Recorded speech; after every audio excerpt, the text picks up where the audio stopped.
Christina sa Hinihintay na lang kabilang namin yung huli. soft shell crab, Ito yung huli the natin. fried, and then mamaya papatitikman natin. Sabihin mo sa kanilang you're going to enjoy. Live sila ng tayo. Ito yung soft shell crab.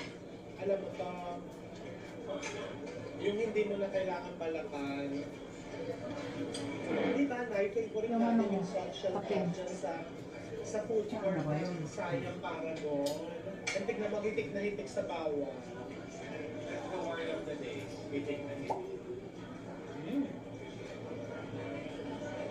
Yan, hindi naman nabaho yan eh. Kaya nga, totoo. So mo dito. So pag kumain kayo Oo, kasi dito, basak na siya. humingi kayo ng karagdagang green chili sauce. Ito na ang orderin nyo ha. Soft shell crab.